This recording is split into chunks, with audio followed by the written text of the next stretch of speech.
Hi, welcome to Hannity. The 45th president of the United States, Donald J. Trump, has now been indicted by the Biden Justice Department over alleged crimes that Biden himself is also accused of committing.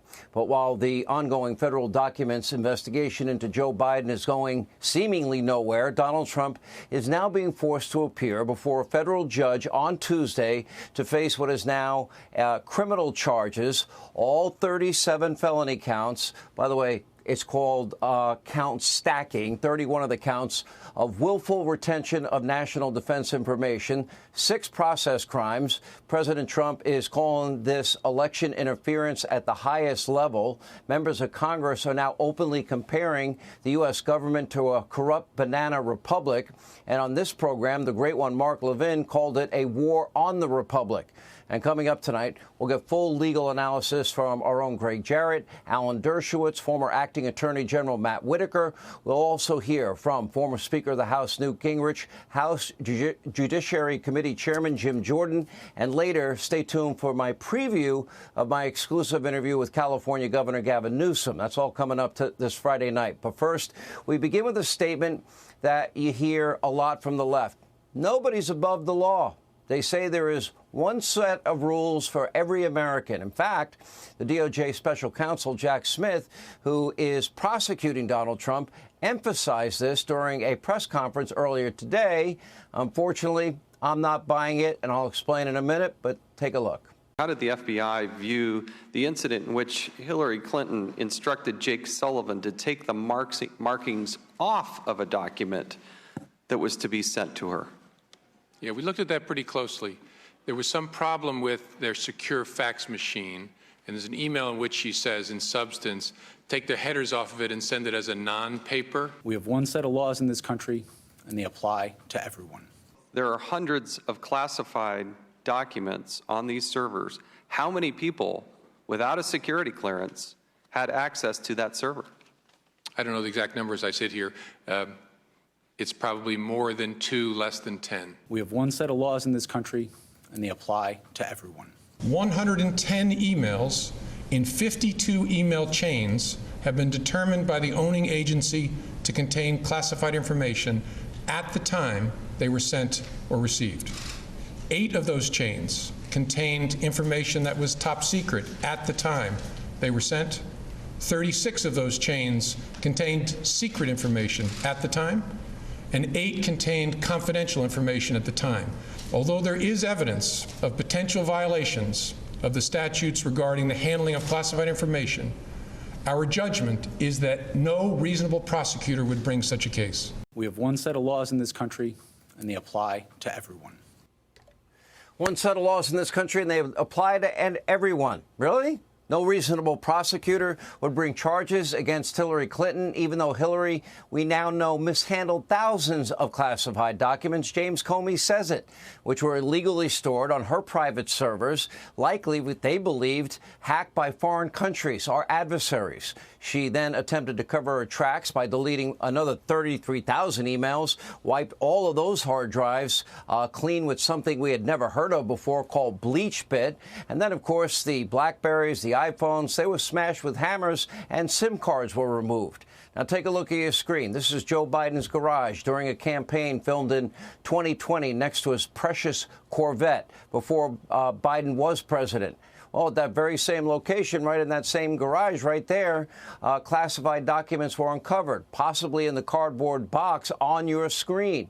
Now, that's next to Joe's precious car, but more classified documents were also found in Biden's office at his house in Wilmington. And even more documents were discovered in an unsecured private office at the UPenn Biden Center at the University of Pennsylvania, in this case, Washington, D.C. Some materials dating back to Biden's time as senator, University of Delaware. In other words, Biden's pattern of mishandling secret government material went on for decades. There have never, ever, ever been any charges against Joe Biden. No talk of even a grand jury with this special counsel in his case. No information at all whatsoever in the lead up to Trump's indictment, one leak, one day after another.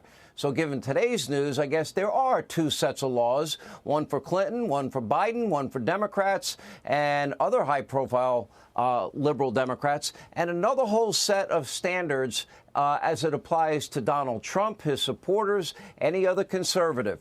When you're a Democrat or a Trump hater, guess what? You can just say, oops, and all is forgiven. It's that simple.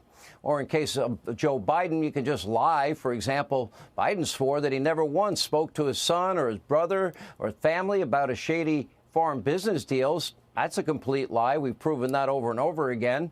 In fact, Biden was pictured with numerous Hunter business partners, including a fellow Burisma board member. And now, thanks to Chairman Comer's House Oversight Committee investigation, we now know that the trusted FBI source accusing Joe Biden of taking foreign bribes in exchange for policy decisions.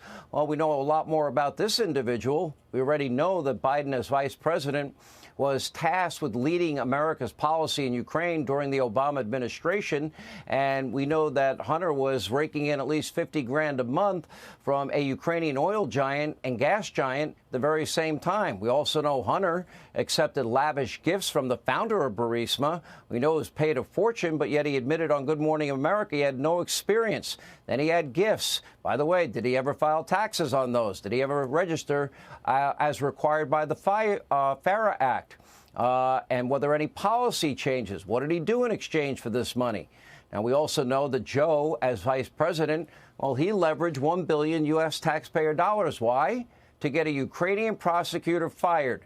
That prosecutor investigating Hunter's employer, Burisma Holdings, and Hunter himself for corruption. And son of a bee, he withheld that billion, and in 6 hours, they fired the guy. Now, according to FoxNews.com, the FBI's confidential human source, who has now been out there, this is the James Comer and Charles Grassley 1023 form that they've been looking for. But that person apparently detailed conversations with the Burisma executive. This executive reportedly referred to Hunter as dumb, but then said, quote, had to pay the Bidens because the Ukrainian prosecutor, Viktor Shokin, the one that was fired by Joe or because of Joe, was investigating Burisma, and it would be difficult to enter the U.S. market in the midst of that investigation. That was the very same Ukrainian prosecutor that Biden forced out in 6 hours, leveraging your money. Now, the source claims that a $5 million payment was directed to Joe Biden, another $5 million payment to Hunter Biden, and as FoxNews.com reports, these were not direct payments. Instead, they were made, quote, through so many different bank accounts that investigators would not be able to unravel this for at least 10 years. Well, James Comer seems to be getting there. Again, these are allegations. They are made by a confidential human source. That's what he is saying.